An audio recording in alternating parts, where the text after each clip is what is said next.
Eu espero que fique bom, porque faz tempo que eu não gravo, mano. Fala galera que assiste o meu canal, tudo bem com vocês? Cara, primeiramente, eu já chegando aqui no vídeo, mano, deixa o like pra você não se esquecer. Já deixa o like, se inscreve no canal. Se não for inscrito, ativa o sininho pra receber as notificações dos próximos vídeos. Seja muito bem-vindo, cara. E faça todas essas coisas. Se inscreva, curta, compartilhe. Boas coisas vão te acontecer. Eu tenho certeza disso. E hoje, cara, a gente vai falar de ações no Japão. Eu vou escolher uma aqui pra ter como exemplo. Eu já adianto de agora que não é, mano, nenhuma recomendação, certo? Então é só um exemplo. E é o seguinte, eu aplico conhecimento, eu tô adquirindo através de livros, de podcast e dos canais de finanças que a gente sabe, Thiago Reis, Thiago Nigro, cara, todo Thiago manja de finanças, hein? Puxa vida. Henrique Breda, Stock Pickers, cara, é só conteúdo do bom, os caras indicam a bibliografia e, cara, vamos nessa.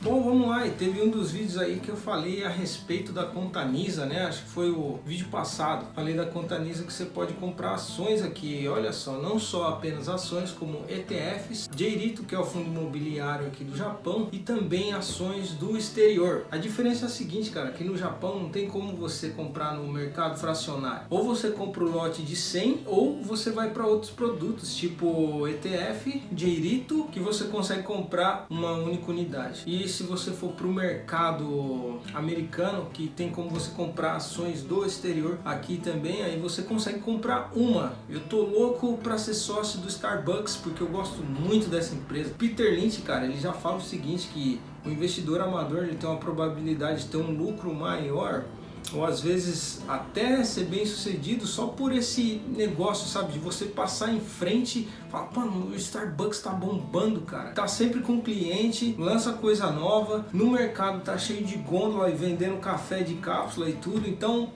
cara, é um produto que eu gosto, por que não ser sócio dessa empresa, entendeu? Então é isso, cara, a diferença do mercado de ações do Japão é essa, a gente só compra um lote. E um lote são 100 ações, ou seja, se a ação custar tipo 1.000 ienes, então você vai ter que gastar 100.000 ienes. E para você que trabalha aqui e ganha o seu salário, sabe que 100.000 é meio pesado de investir, né? Mas tem outras alternativas, mas hoje a gente vai falar de ações e eu vou falar como que eu escolho, quais os indicadores que eu analiso antes de escolher uma ação. E só por exemplo, não é nenhuma indicação, eu vou usar o Kobe Steel porque, cara, eu como engenheiro mecânico sei um pouquinho de maquinário, de aço, alguma coisa assim do mercado, pouca coisa. Mas dá pra saber, né? Entendeu? Então, mano, vamos lá. A primeira coisa que eu vejo numa ação é o dividend yield. Porque eu gosto de dividendos. E a minha filosofia de investimento é buy and hold. Um investimento pensando no longo prazo. E com todo esse movimento de educação financeira que tá rolando no Brasil, se você não sabe o que é dividend yield, calma aí que eu te explico rapidinho. Bom, dividendos são uma pequena parcela do lucro da empresa distribuídos ao acionista em forma de remuneração. E é natural que os sócios da empresa recebam, né, essa parte do lucro em forma de dividendos. E você consegue os dividendos através de empresas de capital aberto, que são as empresas que estão na Bolsa de Valores, no nosso caso aqui de Tóquio. Então o primeiro índice que a gente vai preencher, eu vou colocar aqui embaixo, bem aqui assim, para você ver uma planilha Excel que eu fiz só com o exemplo do Kobe Steel, e a gente vai entrar lá no site da Rakuten Securities e a gente vai preencher o primeiro dado e você vai ver como que é os índices aqui do Japão, cara, e a gente vai preencher junto isso daí e vamos ver se é uma empresa boa ou não. E eu já vi aqui que ela tá em queda hoje de mais ou menos, vamos ver, 3,7% de queda. E olha só que aqui no Japão, cara, o verde significa negativo e o vermelho significa positivo. Então, exatamente hoje a ação está custando 339 ienes, ou seja, se você comprar um lote de 100, você vai gastar 33.900 ienes, mais a taxa de corretagem, que eu já te adianto que é mais ou menos de 55, 60 ienes por transação. Então vamos ver o dividend yield aqui. Bom, vamos lá, se você não sabe o kanji de dividend yield, você vai ficar sabendo agora, que eu vou destacar aqui no vídeo, agora mesmo. E o dividend yield do Kobe Steel é de 5,9%. 5,9% de dividend yield, ou seja, se você tem um lote dessas ações que no momento estão a 339 ienes, né? Ou seja, 33.900 ienes. Quanto que você vai ter em cima disso caso a empresa resolva distribuir dividendos? Você vai ter aí no seu lote 2.000 ienes de dividendos. O dinheiro trabalhou para você. Já dizia Warren Buffett, né? Se você não encontrar uma forma de ganhar dinheiro até dormindo, cara, você vai trabalhar até morrer. Eu não quero trabalhar até morrer, eu também não quero que você trabalhe até morrer. Já te adianto que é o tipo de conteúdo que você tem que ver com papel e caneta na mão. Então vamos lá para o segundo índice que eu gosto de ver, que ele se chama EV sobre EBITDA ou EBITDA, não sei como é que se pronuncia isso, mas a galera fala EBITDA, né? Para começar, EV significa Enterprise Value, traduzindo significa o valor de mercado de uma empresa mais a sua dívida líquida, e EBITDA, que é a sigla em inglês que significa Earnings Before Interest, Taxes, Depreciation and Amortization, ou em português, lucros antes de juros, impostos, depreciação e amortização. Melhor dizendo, é uma aproximação da geração de caixa da empresa. Bom, e depois que esse índice é calculado, o que ele significa, o que ele mostra pra gente? É quanto tempo você levaria para ter o seu dinheiro de volta em relação ao que você está comprando pelo valor de mercado, mas também ao mesmo tempo quitando todas as dívidas da empresa. Então, por exemplo, se você tem um EV sobre EBITDA igual a 5, significa que você levaria 5 anos para poder quitar todo o valor de mercado da empresa e também as dívidas. É um indicador muito bom, na minha opinião, mas não é apenas ele que a gente tem que ver para tomar a nossa decisão. E vamos ver aqui do Kobe Steel qual que é o EV sobre EBITDA dele, né? EV sobre EBITDA aqui do Kobe Steel 6,85, ou seja, demoraria 6,85 anos para eu reaver o meu capital, pagando o valor de mercado da empresa e todas as dívidas que a empresa tem, as dívidas líquidas que a empresa tem. Então vamos colocar aqui na planilha. Não tinha colocado dividend yield aqui, né? EV sobre EBITDA 6,85. E o próximo índice que eu costumo analisar é o PSR, Price Sales Ratio. Em português, é o índice de preço em relação às vendas. E com certeza é um indicador fundamentalista pelo meu estilo de investimento. E quanto menor esse valor for, melhor, mais atrativo fica a empresa para comprar. O analista de investimento Kenneth Fisher, ele ficou famoso por calcular o PSR das ações que ele avaliava para o seu portfólio. E ele sempre procurava ações que tivessem um índice menor que 1. Esse exemplo do Fisher reflete aí uma das aplicações do PSR. Então, quando eu analiso uma ação, eu sempre vejo se o PSR ele está ali próximo de 1. Se tiver abaixo de 1, significa talvez aí que a empresa esteja subvalorizada ao seu preço mesmo, ao que realmente vale. E vamos ver qual que é o PSR aqui da Kobe Steel, né? Bom, vamos lá, a Kobe está com um PSR aí de 0,06, o que significa que ela não está vendendo muito. Suas ações caíram um pouco, eu vou até ver aqui no gráfico, que era uma ação que estava ali avaliada a 600 ienes, né, por ação, e ela despencou aí mais ou menos uns 50%.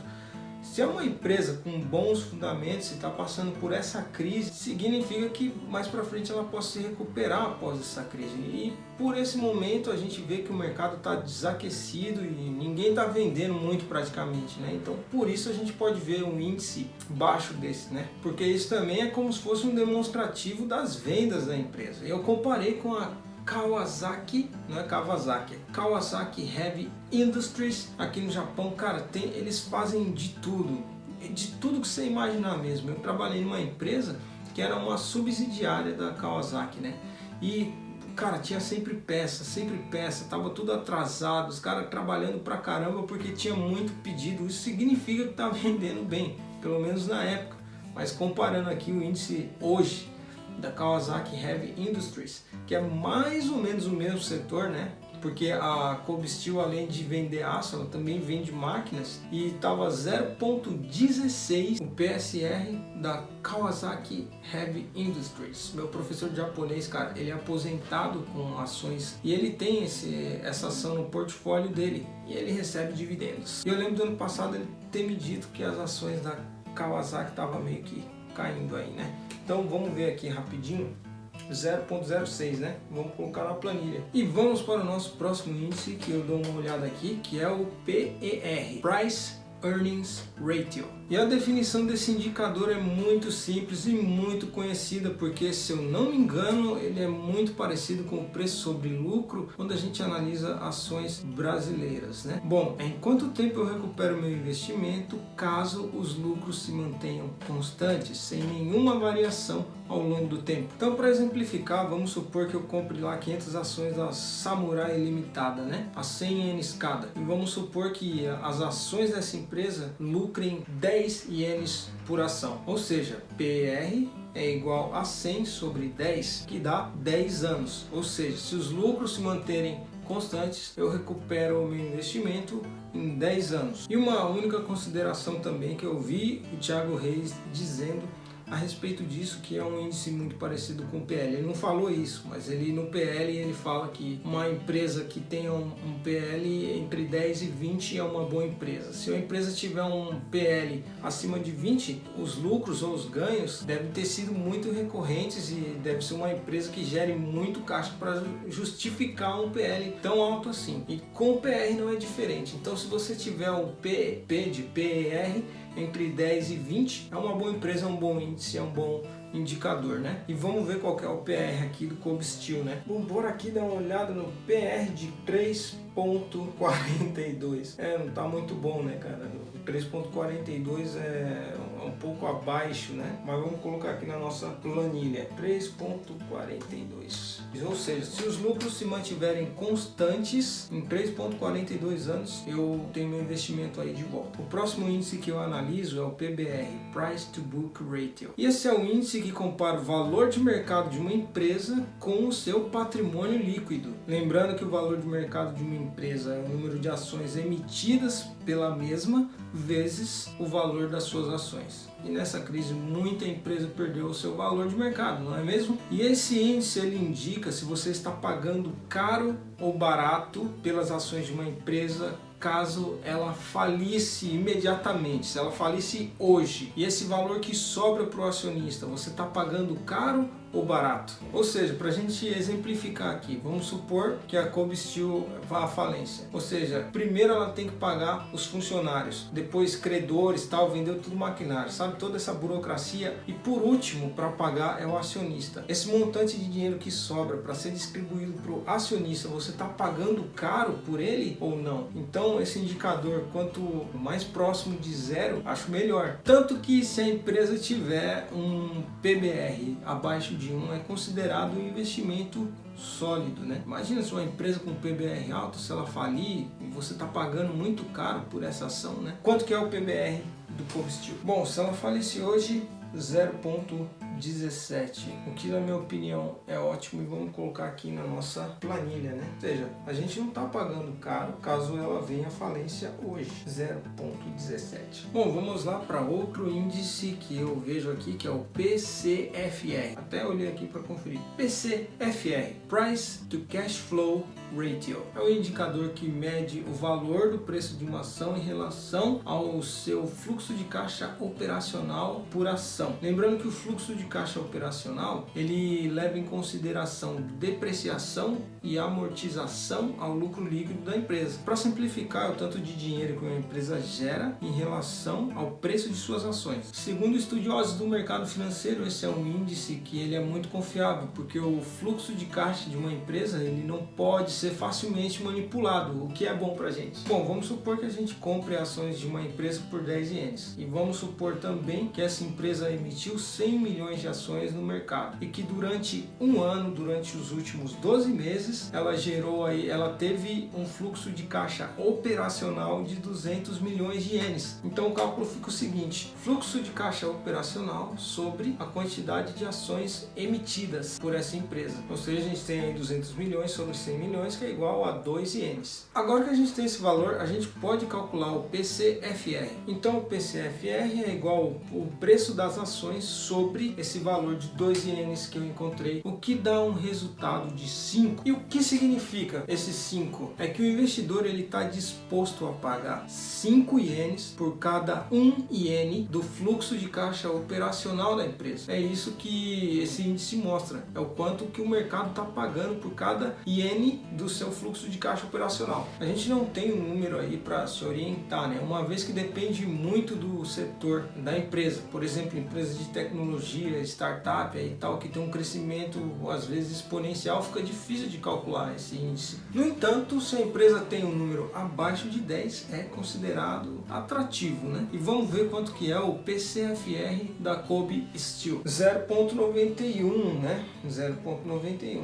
Significa que para mim é um bom índice, né? Tá até abaixo de 1 para 1. Você está pagando tipo como se fosse 90 centavos para cada R$1 do seu fluxo de caixa operacional. E vamos colocar isso na nossa planilha, né? 0,91. E o último índice que eu vejo, meus caros, e não menos importante, aliás, ele é muito importante, é o ROI, Return on Equity, ou em português, o retorno sobre patrimônio líquido. Isso nada mais é do que a capacidade que a empresa tem de gerar valor para os seus investidores e para o próprio negócio a partir dos recursos que a própria empresa possui. Então, vamos dar uma olhada no Return on Equity do Kobe Steel aqui. Bom, vamos lá, 4,8.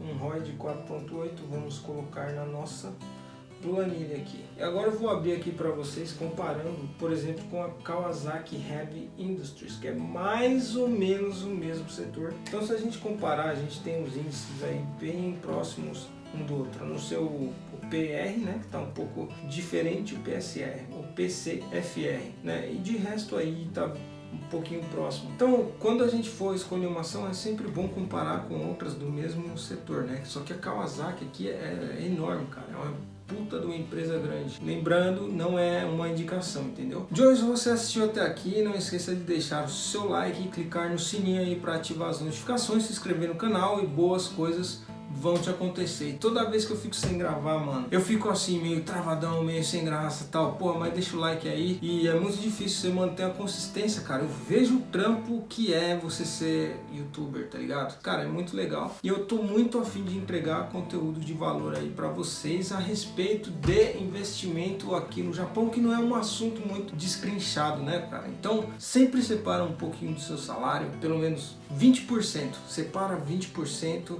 e fala assim, esse daqui é para minha liberdade financeira, cara. Esse aqui é meu pé de meia para eu ter uma coisa tranquila aí. E a gente vai falar também de J-REIT e ETF. E no final desse mês, quando eu receber o meu rico dinheirinho, eu vou mostrar aqui investindo, cara. Já numa ação que eu tenho em mente aí. 2 ações que eu tenho em mente para comprar. E inclusive eu quero muito, como eu falei no começo do vídeo, ser sócio do Starbucks. Então eu consigo comprar ações do Starbucks pela minha corretora, a Rakuten. Rakuten, né? Além de ser patrocinadora do Barcelona, foi a única que abriu as portas para mim aqui no Japão, porque dá pra fazer pela internet, foi muito sem burocracia, né, cara?